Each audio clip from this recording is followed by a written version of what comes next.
카카오와 네이버의 절대 주가를 감안해 보면 바닥에 상당히 근접을 해 있다. 17만 원은 이제는 뭐 사실은 어렵고 10만 원, 11만 원 이제 넘어가면 감사합니다. 한 6만 원 초반까지 가면은 그때 좀 물타기를 하시는 것도. 네, 이번 시간에는 현대차증권의 김현영 연구원님 모시고 이야기 나눠보도록 하겠습니다. 네, 안녕하세요. 네, 안녕하십니까. 네, 연구원님 올해 1월 달에 나와주시고 한 6개월 만에 다시 나와주셨어요. 근데 그때 1월에 이제 나오셨을 때 카카오 이제 주가를 이제 전망하시면서 하단을 한 7만 원 정도까지는 열어놔야 된다. 일반 지주사만큼 세게 한 60% 이상 할인을 하면은 이제 7만 8천 원 정도 나옵니다. 들으면서 속으로는 에이, 설마 그렇게 되겠어. 희망 회로를 돌리면서 행복 회로를 돌리면서 있었는데 안타깝게도 이제는 7자를 넘어서 6자까지 보게 된 상황이어서 그렇죠, 맞습니다. 지금 앞으로 카카오가 어떻게 될지 일단 최근 카카오 주가가 급락하게 된 원인이 뭐 여러 가지가 있겠지만 여러 가지가 있죠. 일단은 가장 큰 이유는 뭐라고 보세요? 일단은 이제 매크로 환경이 가장 크고요. 연초부터 이제 미국 금리 인상 사이클에 본격적으로 진입하면서 빅테크주들이 카카오 네이버뿐만 아니라 글로벌 빅테크주들도 급락을 했었어요. 그러면서 이제 카카오 또한 그런 분위기로부터 피할 수 없었던 것이 사실이고요. 또 카카오만의 어떤 이슈 측면에서 보더라도 여러 가지 준비해왔던 이제 자회사 상장건들이 조금 딜레이가 된다거나 또는 이제 카카오 모빌리티 같은 이제 핵심 자회사들이 IPO를 쭉 준비하고 있었던 상황에서 갑작스러운 이제 매각 이슈가 불거지고 카카오가 작년도 재작년도 이제 코비드 직후에 이제 우리가 카카오에 대해 열광했었던 부분들은 카카오톡이라는 플랫폼을 구심점으로 해서 많은 사업들로 빠르게 확장시키고 그런 것들이 실제로 시장 점유율 침투라는 측면에서 굉장히 큰 효과를 거두는, 그게 결국은 재무적인 고성장, 실적의 고성장으로 나타나면서 기꺼이 높은 멀티플을 지불하겠다 였거든요. 그 가정들이 하나하나씩 다 깨진 겁니다. 네, 그게 지금 카카오 급락의 가장 큰 이유로 볼 수 있습니다. 그럼에도 불구하고 실적만 잘 나온다면 네. 어느 정도 버텨줄 수 있지 않을까라는 생각이 들어서 2분기 실적은 뭐 아직은 발표된 건 아니지만 그쵸. 일단 전망은 좀 어떻게 보세요? 일단 카카오 같은 경우에도 지금 시장의 기대치보다는 이익이 하회할 가능성이 높습니다. 시장에서 지금 기대하고 있는 영업이익 대비로는 한 10에서 15% 정도 하회할 것으로 보여지고, 이유는 일단 매출단도 온라인 광고 시장이나 온라인 쇼핑 시장이 작년 대비 성장성이 눈에 띄게 둔화가 됐고요. 비용적인 측면에서도 인건비는 이미 이제 미리 올려놨었고 그런 효과들이 잘 이제 분산이 되고 있지만 마케팅 비용 측면이나 여러 가지 뭐 관련된 외주 인프라비, 이런 이제 부대 비용과 관련된 그 인플레이션 요인 때문에 이런 비용단에서의 증가 영향이 2분기 실적에 좀 반영이 될 것으로 보여집니다. 지금 주가도 어느 정도 2분기 실적이 부진할 거는 좀 반영을 하고 있는 상태라고 봐요. 사실은 지금 작금의 주가는 단기 실적에 대한 우려 때문에 빠지는 것은 아닙니다. 아, 그래요? 예. 우리가 빅테크에 대해서 열광했던 그 30%, 40% 또는 카카오의 경우 5, 60%대의 그 성장성, 그런 잠재 성장성 자체가 레벨이 크게 내려왔다라고 이제는 시장에서 보기 때문에 거기에 대해서 밸류에이션 조정이 급격하게 이루어지는 과정이 사실은 하락폭의 대부분을 설명하고요. 카카오의 그 당시에 밸류에이션이 너무나 높았고 그거를 지탱하기 위해서는 사실은 이제 매출이 이미 높아져 있는 한 7조대로 높아져 있는 상태에서 50%씩 성장을 할 수 있을까? 여기에 대한 고민을 또 한번 해 보시는 것도, 지금도 마찬가지죠. 지금도 주가 이렇게 많이 빠졌는데 카카오 시가총액이 32조 원이에요. 그러면 생각보다 많이 안 싼 것 같은? 그쵸. 네. 시총을 생각하면. 네, 매출이 한 뭐 6, 7조고 1년 동안에 버는 영업이익이 8천억? 7천억? 1조가 안 돼요. 근데 시가총액은 아직도 32조예요? 이러면은 그런 부분들을 좀 더 종합적으로 한번 생각을 해보시면 여전히 좀 조심스러운 구간 아닌가. 그러면은 일단은 하단은 7만 원대를 보셨는데 그거는 이미 좀 깨졌고.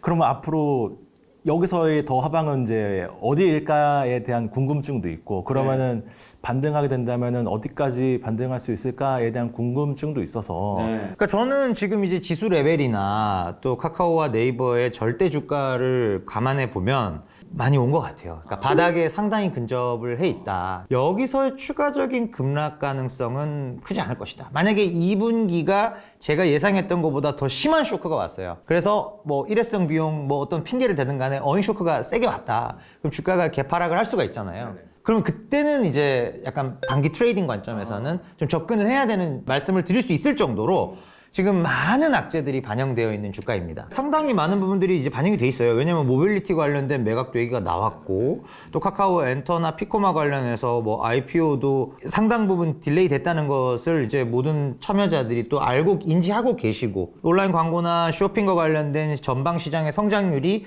많이 내려와 있다라는, 여기서 더 뭐 나빠질 만한 부분은 이제 결국은 실적이 되겠죠. 예, 뭐 가령 2분기 실적이 그래도 한 높은 한 자릿수에서 10% 정도까지는 영업이익률을 기대했었는데 이게 뭐 구조적으로 다시 한 자리 중반대로 내려가거나 그럴 기미가 보이거나 그러면은 주가는 더 레벨 다운이 될 수 있겠으나 뭐 그럴 가능성은 저는 뭐 크지는 않다고 봅니다. 그러면은 반등을 한다면 얼마까지 정도 오를 수 있을 거라고? 그러니까 사실 이제 반등의 기대치가 자꾸 낮아지는 거예요. 뱅크와 페이가 IPO를 할 때 그때 기대감으로 17만 원을 갔었었고, 엔터랑 피코마랑 모빌리티가 남아있는 상황에서 이들의 예상 합산 시가총액이 금융보다는 작기 때문에 17만 원은 이제는 뭐 사실은 어렵고, 단기 오버슈팅을 감안했을 때도 13, 4만 원인데 그거는 멀티플이 똑같았을 때 얘기예요. 자회사 상장에 대해서 투자자들의 센티멘트가 좋았을 때예요. 예. 근데 LG 에너지 솔루션 IPO하고 그런 물적 분할에 대한 이건 자회사 중복 상장에 대해서 디스카운트에 세게 가야 되는 거 아니냐. 이 기류가 형성되고 나서 이제 모빌리티랑 엔터랑 하려고 하는 거거든요. 하필. 예. 그럼 이제 이들이 하려고 할 때는 사실은 13, 4만 원도 어렵다는 거죠.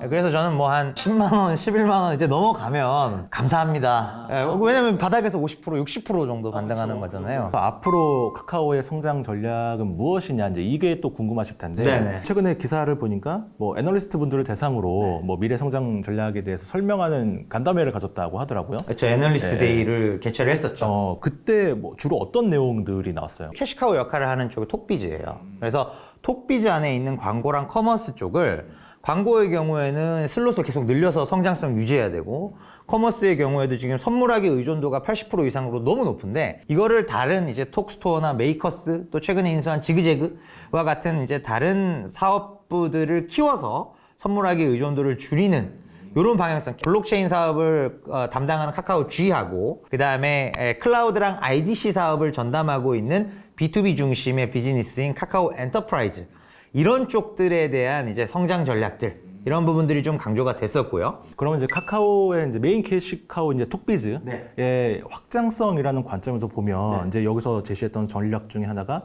이제 오픈 카톡을 이용해서 거기에 이제 광고를 붙여가지고 이제 앞으로 더 이제 매출을 늘리겠다는 거잖아요. 그 전략이 유효할 거라고 보세요? 그러니까 이제 이게 톡비즈보드까지는 이제 저희 이탭 채팅창에 어느 날 갑자기 배너가 떴었잖아요. 그때 뭐 강한 충동을 느끼셨을 거예요.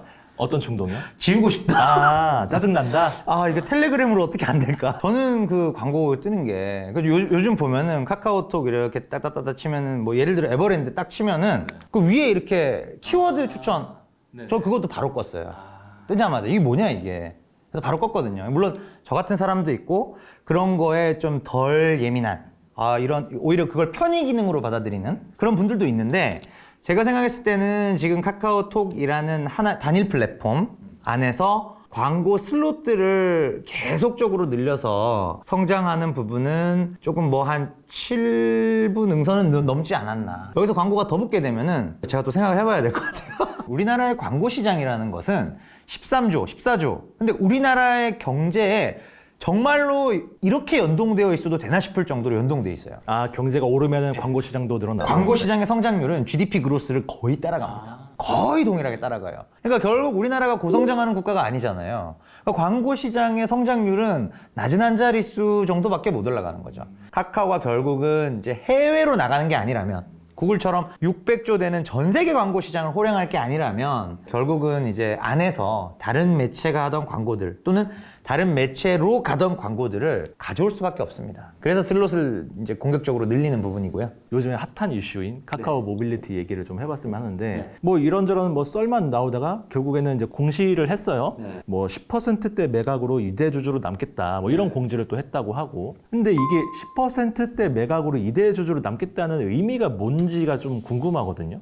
일단은 그냥 제가 생각해 봤을 때는 완전히 발을 빼진 않겠다. 그러니까 그 구성원들, 카카오 모빌리티에서 플랫폼을 개발하고 또 이해 관계자들과의 관계 관리를 하는 그 구성원들의 이탈을 방지하기 위해서는 결국 일부 유동화의 형태로 이대주주로는 남겠다라고 이제 뭐 주주 및 구성원들을 달래기 위한 목적이 좀 크지 않을까 싶습니다. 어느 날 갑자기 매각이 나온 걸로 봤을 때는 IPO를 통한 이제 기존 뭐 재무적 투자자들의 그 엑싯을 추구를 했었는데 시장 상황 자체가 카카오 및 재무적 투자자가 원하는 밸류에이션이 안 나오는 거죠. 왜냐면 마지막으로 들어왔던 재무적 투자자가 제가 기억하는 숫자는 6조에서 5조 사이에 마지막으로 들어왔어요. 그러면 IPO로 가게 되면 최소 뭐 8조, 10조, 8조에서 10조 얘기가 제일 많이 나왔었잖아요. 근데 이제 그런 부분들이 이제 올해 예상 매출 기준으로도 이제 주가 매출액 배수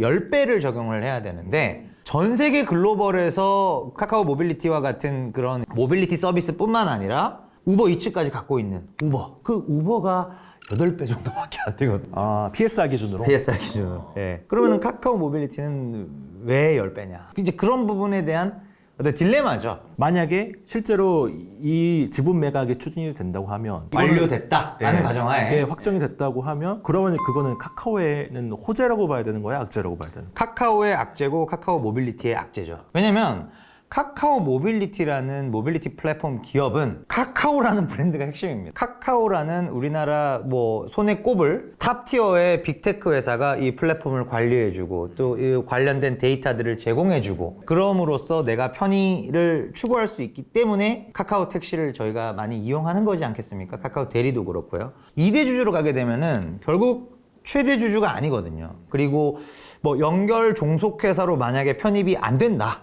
지분법으로 만약에 전환이 된다.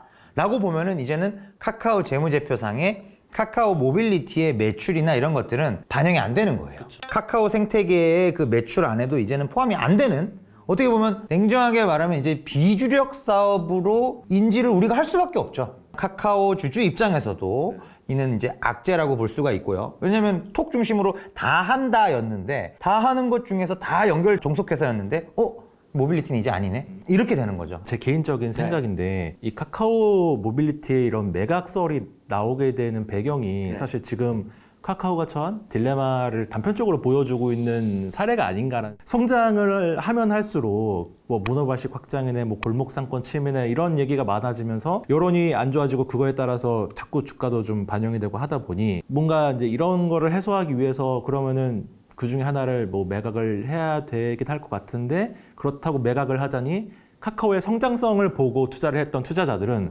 그러면 앞으로 카카오의 성장 전략은 이제 안 먹히는 거 아니냐라는 생각을 또 할 수밖에 없을 것 같아서 이 딜레마를 해결하는 게 좀 관건일 것 같은데 카카오는 어떻게 근데 보세요? 그 딜레마를 해결하기가 사실 이게 쉽지만은 않다. 일단은 카카오가 지금 처한 상황을 조금은 객관적으로 바라보자면 카카오 모빌리티 같은 경우도 그런 유동성 이 풍부하던 시절에 한 뭐 6조까지 인정받은 다음에 IPO 가려고 했었던 단계고 또 카카오 피코마도 9조까지 밸류 인정받은 다음에 IPO를 준비하고 있고 카카오 엔터테인먼트도 10.1조였죠. 사실은 굉장히 많은 기대감. 카카오 엔터테인먼트의 영업이익은 1,000억에서 1,500억을 넘지 않습니다. 그래도 10조면은 뭐 100배예요. 이게 어떻게 보면은 진퇴양난의 상황일 수도 있겠다. 그런 부분들에 대한 고민을 해결할 수 있는 방법이 이런 M&A를 통한 밸류업 또는 다시 이제 IPO 시장 상황이 좋아질 때까지 그냥 기다리는 거. 2가지 정도가 있을 수 있는 거죠. 그래서 저는 전반적으로 IPO 타이밍들은 좀 많이 늦어지지 않을까 싶습니다. 말씀하신 것처럼 사실 올해 하반기 좀 기대했던 것 중에 하나가 이제 카카오 엔터의 상장이었고 그렇죠. 그것과 이제 맞물려서 SM도 같이 인수를 하면 이제 거기서 이제 시너지가 더 발생하지 않겠느냐라고 하는 그런 전망들이 좀 많았었는데 말씀하셨다시피 이제 IPO 시장도 안 좋고 하다 보니 좀 계속 밀리게 된 상황이어서 어떻게 보면 그동안의 카카오의 모멘텀이라고 하면 IPO였었잖아요. 그럼 앞으로 이제 자회사 IPO는 언제쯤 하게 될까가 조금 관심일 것 같은데 일단 당분간은 좀 힘들죠. 네. 사실은 이 카카오 모빌리티의 매각 이슈가 나오기 전에는 카카오 모빌리티가 그래도 빠를 것이다.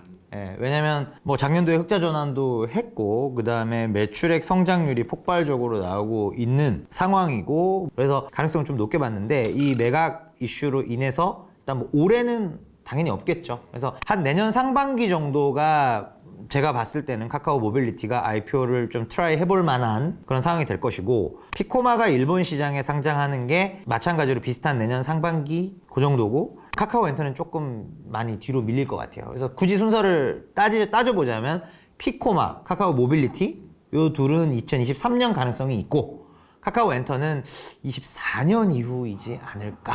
한 2년 이상 미뤄질 수도 있는 예, 그렇게 봅니다. 당분간 상장 모멘텀은 조금 어렵다고 보면 예. 약간 그 투자 전략이라고 해야 될까요? 이제 그런 카카오와 과정에서 봤을 때 관련해서요? 카카오 그러니까 뭐 만약에 반등이 한다고 하면 뭐 기술적인 반등일 수도 있고 뭐 다른 호재가 나올 수도 있고 그러니까 저는 만약에 이제 카카오도 네이버도 난 지금 빅테크 없다 그러면은 뭐 카카오 7만 원 전후에 사셔서 짧게 한 8, 9만 원에 파셔도 되고 또는 장이 그냥 여기서 한 20% 반등장이 나와서 한 9만 원 이상 갔다 그러면 파시면 되고 예. IPO 모멘텀까지 짧게. 기다리기에는 좀 너무 타임라인 길고요. 만약에 이제 기존에 또는 뭐 직전에 높은 단가에 카카오를 많이 보유하고 계시다. 그게 이제 제일 어려운 케이스죠. 단가가 만약에 이제 10이 넘는다. 그러면 조금 물타기를 하셔도 근데 뭐 단가가 한 8, 9만 원 수준이다. 그럼 굳이 물타기 하실 필요는 없죠. 얼마 차이가 안 나니까. 오히려 제가 만약에 13만 원 단가의 주주면은 쇼크 나와라. 한번 빠질 때 바이더디 완전 쇼크 나서 그냥 이제 한 6만 원 초반까지 예를 들어서 가면은 그때 좀 물타기를 하시는 것도 좀 방법이지 않을까. 지금 뭐 거의 대목이에요. 음반 판매는 이보다 더 좋아도 될까? 우주소녀 컴백 15만 장, 웨스파 선주문 160만 장. 안타깝게도 최근에 하이브는 네. 또 이 BTS가 동반 입대만 아니면 바이코를 드리고 있는 상황입니다.